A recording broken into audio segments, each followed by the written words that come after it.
سوالی که همتون میپرسید اینه چند درصد سرمایه رو وارد یک معامله کنم؟ اما معامله‌گران حرفه‌ای اصلاً این سوال رو نمیپرسن. اونها یه سوال کاملا متفاوت تر میپرسن. اگه 10 معامله پشت سر هم اشتباه کنم، آیا هنوزم توی بازار میتونم زنده بمونم یا نه؟ بزرگترین اشتباه معامله‌گران اینه که فکر میکنن مدیریت سرمایه یعنی مدیریت پول، در حالی که مدیریت سرمایه یعنی مدیریت تعداد اشتباهاتی که اجازه داری انجام بدی. این نگاه خیلی متفاوت تره. خواهش میکنم بهش فکر کن.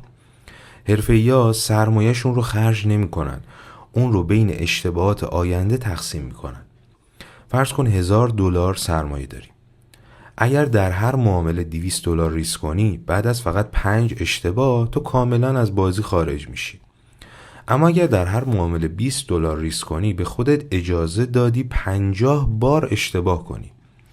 و خبر خوب اینه که هیچ استراتژی وجود نداره که 50 معامله پشت سر هم اشتباه کنه، حتی بدترین استراتژی ها.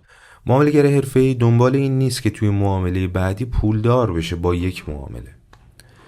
اونا کاری که انجام میدن اینه که اگه امروز تحلیلشون اشتباه بود، فردا هنوز فرصت جبران داشته باشن. توی بازارهای مالی برنده کسی نیست که بیشترین سود رو کسب میکنه.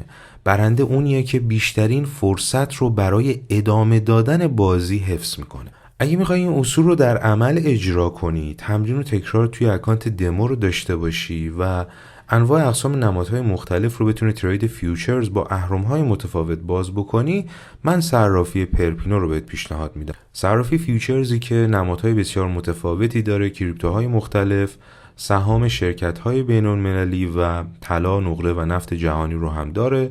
بهتون اجازه ترید با اهرم میده، کاملا با ریال و با حتی با تتر میتونید واریز بکنید. واریز و برداشتش هم ریالی و تتریه و میتونه بهتون کمک بسیاری بکنه. اگر خواستید ثبت نام بکنید، از طریق لینک داخل دیسکریپشن میتونید وارد پرپینو بشید. به راحتی با یک ایمیل و یک پسورد ثبت نام میکنید و اکانت دموی $25000 رو در اختیارتون میذارن. شاد و پیروز باشید.